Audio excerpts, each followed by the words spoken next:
Hello friends, Siragadikka ஆசையில் என்னதான் இந்த ரோகிணி வில்லியாக இருந்தாலும் கூட அவங்களோட வில்லத்தனத்தை நம்மளை ரசிக்க வைக்கிறாங்க அப்படின்னு நினைக்கிறவங்களாம் இந்த வீடியோக்கு ஒரு லைக் பண்ணிக்கோங்க. மறக்காமல் நம்ம சேனலை சப்ஸ்கிரைப் பண்ணிக்கோங்க.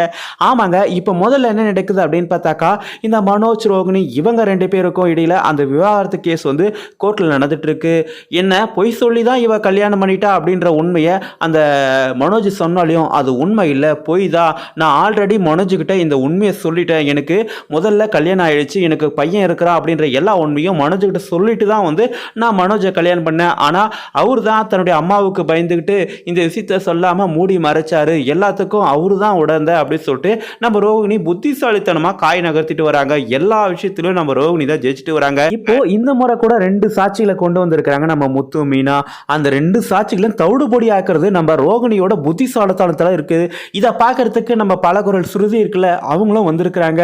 அவங்க வந்து நம்ம ரோகிணி வாதாடுறதா பார்த்து, அடடா இவங்க என்ன வக்கீலையும் மீறி ஒரு பாயிண்டை எடுத்து வச்சுட்டு போயிட்டே இருக்காங்க, அடடா என்ன ஒரு டேலண்ட் அப்படின்னு சொல்லிட்டு அவங்க வந்து பாராட்டிட்டு இருக்க.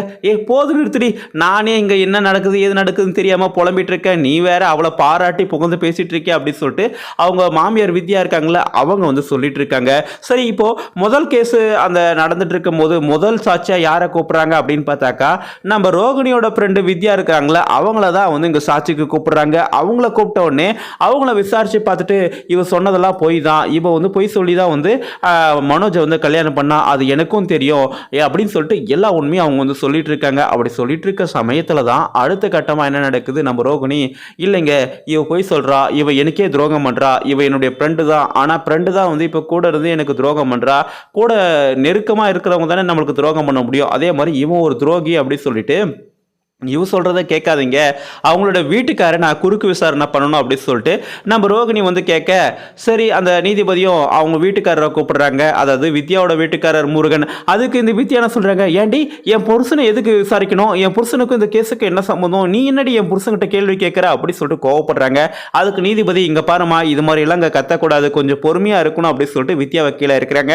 அடுத்த கட்டமாக வித்யாவோட வீட்டுக்காரர் முருகன் இருக்கார்ல அவரை விசாரிக்கிறாங்க நம்ம ரோகிணி. அவங்க விசாரிக்க போது, இங்க பாருங்க உங்களுக்கும் வித்யாவுக்கும் எப்படி கல்யாணம் ஆயிடுச்சு அப்படின்னு சொல்லி கேட்கும்போது, எங்க 2 பேருக்கும் தாலி கட்டி தான் கல்யாணம் ஆச்சு அப்படின்னு சொல்லிட்டு அவர் சொன்னதும் அந்த கோட்டை வந்து சிரிக்குது. பார்க்கவே ரொம்ப சூப்பரா இருந்துச்சு. இங்க பாருங்க அதை கேட்கல, உங்க 2 பேரோட கல்யாணத்தை யாரு நின்று நடத்தி வச்சது, யார் வந்து உங்களை சேர்த்து வச்சது அப்படி சொல்லி கேட்கறாங்க. எங்க 2 பேரையும் சேர்த்து வச்சது முத்து மீனா, இவங்க 2 பேரும் எங்களை சேர்த்து வச்சாங்க. ஓஹோ, அப்போ முத்து உங்களுக்கு வந்து ரொம்ப நெருக்கமானவரா அப்படின்னு கேட்கறாங்க. ஆமா, முத்து அண்ணா எனக்கு ரொம்ப நெருக்கமானவர் தான், அவர் உங்களுக்கு எப்படி தெரிய வரும் அப்படின்னு சொல்லி கேட்குறாங்க. அவர் என் அண்ணனோட ஃப்ரெண்டு, அவரும் எனக்கு அண்ணன் மாதிரி தான், அவர் என்ன சொன்னாலும் நான் செய்வேன், அவர் தான் எனக்கு எல்லாமே அப்படின்ற மாதிரி அந்த முருகன் வந்து சொல்லிட்டு இருக்க. ஓஹோ, உங்கள் முத்தண்ணனுக்காக நீங்கள் என்ன வேணால் செய்வீங்களா, உங்கள் முத்தண்ணன் என்ன சொன்னாலும் செய்வீங்களா அப்படின்றாங்க. உங்கள் முத்தண்ணனுக்காக உசுரை கொடுக்க சொன்னால் கூட கொடுப்பீங்களா அப்படின்னு கேட்குறாங்க. ஆமாம், என் முத்தண்ணன் மேலே அவ்வளோ பாசம் வச்சிருக்கிறேன், உசுரை கொடுக்க சொன்னால் கூட கொடுப்பேன் அப்படின்னு சொல்லிட்டு அந்த முருகனே அவன் வாயால் சொன்னேன்.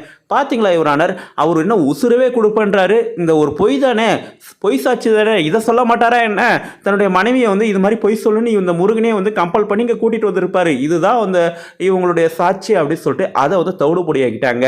நம்ம முத்து தலையில் அடிச்சுக்கிறாங்க, ஏன்டா அப்படி பண்ணிட்டேன் அப்படின்னு சொல்லிட்டு. அடுத்த சாட்சியாக என்ன வருது அப்படின்னு பார்த்தாக்கா, அந்த கறிக்கடைக்கார அண்ணாச்சி அந்த மணி அவர் என்ன பண்ணுறாரு, அவரை கூப்பிடுறாங்க. அவரை கூப்பிட்டோடனே அவர் வந்து என்ன சொல்கிறாரு, ஆமாங்க இந்த பொண்ணு வந்து பொய் சொல்லி தான் அந்த வீட்டில் கல்யாணம் பண்ணிச்சு, நான் தான் அவங்க வீட்டில் போய் மலேசியா மாமாவாக நடித்தேன், என்னையும் வந்து என்ன சொன்னாங்க, என்னை வந்து மணிரத்னம் படத்தில் பட சான்ஸ் வாங்கி கொடுக்குறதா சொல்லி தான் என்னை வந்து நடிக்க வச்சாங்க, அப்படி இப்படின்னு சொல்லிட்டு அவரும் எல்லா உண்மையும் சொல்லிட்டாங்க. கடைசியில் நம்ம ரோகிணி அதுக்கும் ஒரு ஆப்பு வச்சுட்டாங்க.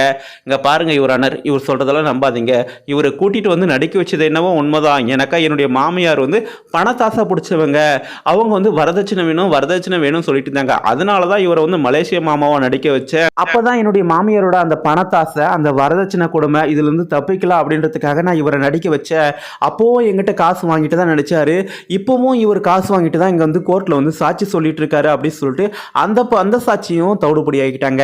அது எப்படி நீங்க சொல்றீங்க அப்படின்னு சொன்னா, எனக்கு ஆதாரம் இருக்கு, அவரோட மொபைலை எங்கிட்ட கொடுக்க சொல்லுங்க, அதை நான் காட்டுறேன் அப்படின்னு சொல்லிட்டு அந்த மணியோட மொபைலை வந்து பாக்குறாங்க. பண்ணியிருக்காங்க. அதில் வந்து ஆன்லைன் டிரான்சாக்ஷனில் 10,000 ரூபாய் வந்து மனோஜோட அக்கௌண்ட்டில் இருந்து இந்த கறிக்கடைக்கார அண்ணாச்சி இருக்காருல்ல அவரோட அக்கௌண்ட்டுக்கு வந்து 10,000 ரூபாய் வந்திருக்கு. இங்கே பாருங்கள், நீங்களே பாருங்கள், நேற்று தான் வந்து 10,000 ரூபாய் வாங்கியிருக்கிறாரு. அந்த 10,000 ரூபாய் வாங்கிட்டு தான் இங்கே கோர்ட்டில் வந்து எனக்கு எதிராக சாட்சி சொல்லிட்டு இருக்காரு. இவருடைய சாட்சியெல்லாம் நீங்கள் எப்படி எடுத்துக்க முடியும் அப்படின்னு சொல்லிட்டு நம்ம ரோகிணி வந்து அந்த சாட்சியும் தவிடுபடியாக்கிட்டாங்க. இந்த மனோஜுக்கு இப்போ தான் புரியுது, அட பாவி, அவளுக்கு அனுப்புறதா சொல்லி இவனுக்கு அனுப்பிச்சிட்டு இப்போ இந்த கேஸே திசை திருப்பிட்டாலே, நான் ஒரு முட்டாள், யாருக்கு காசு அனுப்புறான்னு கூட தெரியாமல் அவகிட்டே என் பொண்ணை கொடுத்துட்டேனே அப்படின்னு சொல்லிட்டு இந்த மனோஜ் வந்து முட்டாள்தனமாக பேசிட்டு இருக்காங்க. அதுக்கப்புறம் நடந்த விஷயத்த சொல்கிறாங்க. இப்போ வந்து சொன்னால் நான் என்ன பண்ணுறது மனோஜ் அப்படின்னு சொல்லிட்டு அந்த கிருஷ்ணா லாயர் இருக்காங்களா அவங்க வந்து தலையில் அடிச்சுக்கிறாங்க. சரிங்க, இப்போ நம்ம முத்து மீனா இவங்க புத்திசாலித்தனமாக அடுத்ததாக ஒரு சாட்சியாக இருக்கணும். இந்த சாட்சி யாருன்றது ரோகிணிக்கே தெரியாது. சஸ்பென்ஸாக வந்து நம்ம ரோகிணியோட அம்மாவை வந்து இங்கே கோர்ட்டில் கொண்டாந்து நிற்க வச்சு, இங்கே பாருங்கள், நீங்கள் உண்மையை சொன்னீங்கன்னாக்கா நான் வந்து எப்படியாவது மனோஜை சமாதானம் பண்ணி உங்கள் பொண்ணை மனோஜையும் சேர்த்து வைக்க நான் ட்ரை பண்ணுறேன் அப்படி சொல்லிட்டு முத்து மீனா இவங்க 2 பேரும் சேர்ந்து ரோகிணியோட அம்மாவை வந்து இங்கே கோர்ட்டில் வந்து நிற்க வைக்கிறாங்க. அவங்க வந்து ஆமாங்க, என் பொண்ணு பொய் சொல்லி தான் இந்த கல்யாணத்தை பண்ணிட்டா, இதுக்கப்புறமாவது என் பொண்ணையும் என் மாப்பிள்ளையும் சேர்ந்து வாழ வைங்க, பிரிச்சிடாதீங்க, அதனால தயவு செஞ்சு மன்னிப்பு கேட்டுக்கிறேன், என் பொண்ணு பண்ணது தப்பு தான், அவள் பண்ணது எதுக்காக பண்ணானாக்கா மனோஜோட சேர்ந்து வாழன்றதுக்காக தான் இந்த பொய்யை சொன்னான். இப்போ அந்த பொய்யை அவங்க 2 பேரோட வாழ்க்கையை பிரிக்கணும்னு நினைக்கும் போது இந்த பொய் சொல்லி இவ்வளோ கஷ்டப்பட்டுட்டா, இதுக்கப்புறமும் அந்த பொய் சொல்லி கஷ்டப்பட வேண்டிய அவசியம் இல்லை, என் மாப்பிள்ளையும் என் பொண்ணையும் சேர்த்து வச்சிருங்க அப்படின்னு சொல்லிட்டு கையெடுத்து கும்பிட்றாங்க. அவங்க என் மாப்பிள்ளையும் வந்து என் பொண்ணு மேலே பிரியமாக தான் இருக்கிறாங்க. இப்போதான் அவங்க அம்மாவுக்கு பயந்துக்கிட்டு தான் இது மாதிரி பண்ணிட்டு இருக்காரு, அதனால என் பொண்ணையும் என் மாப்பிள்ளையும் சேர்த்து வச்சிருங்க அப்படின்னு சொல்லிட்டு அவங்க அம்மாவே வந்து கோர்ட்டில் வந்து வாக்குமூலம் கொடுப்பாங்க. அப்படி வாக்குமூலம் கொடுத்தாக்கா நம்ம ரோகிணி பொய் சொல்லி தான் மனோஜை கல்யாணம் பண்ணாங்க அப்படின்றத நிரூபணம் ஆகிடும். அப்படி இருந்தாக்கா நம்ம ரோகிணி என்ன பண்ணுவாங்க அப்படின்னா, நம்ம ரோகிணி அதுக்கும் ஏதாவது ஒரு புத்திசாலித்தனமாக சொல்லி அவங்க அம்மா சொல்கிறதும் பொய் தான் அப்படின்றத ஏதாவது நிரூபிப்பாங்களா, இல்லை இதே சாக்கா வச்சு ஆமாங்க நான் பண்ணது தப்பு தான், எதுக்காக தப்பு பண்ணேன், என்னுடைய மாமியாருக்கு பயந்து தான் இது மாதிரி வந்து பொய் சொன்னேன், அப்படி உண்மையை சொல்லியிருந்தாக்கா அவங்க என்னை வந்து அடிச்சே திறத்திருப்பாங்க, அதனால தான் என் புருஷனுக்கு மட்டும் இந்த உண்மையை சொல்லிவிட்டு நான் வந்து என் மாமியார்கிட்ட மறைச்சிட்டேன் அப்படின்னு சொல்லிட்டு அவங்களே வந்து என்னை மன்னிச்சிருங்க, இதுக்கப்புறம் என் புருஷனோட என்னை சேர்ந்து வாழ வைங்க, என் மாமியார் தான் வந்து அவங்க இது மாதிரி பண்ணிட்டு இருக்காங்க அப்படின்னு சொல்லிட்டு நம்ம ரோகிணியே கோர்ட்லேயே வந்து எல்லாருடைய மன்னிப்பு கேட்டு மனோஜ் கூட சேர்ந்து வாடுறதுக்கான ஒரு வாய்ப்பாக இருக்குமா, இல்லை இந்த சாட்சியும் அவங்க வந்து தவிடுபடி ஆக்குவாங்களான்னு தெரியல. என்ன நடக்க போது சொல்லிட்டு உங்களுக்கு எதுன்னு கருத்து இருந்தால் கமெண்ட் பண்ணுங்கள். அதுக்கு முன்னாடி நம்ம சேனலுக்கு இப்போ தான் முதல் முறையாக வரீங்கன்னா சப்ஸ்கிரைப் பண்ணிக்கோங்க. தேங்க்ஸ் ஃபார் வாட்சிங். நன்றி.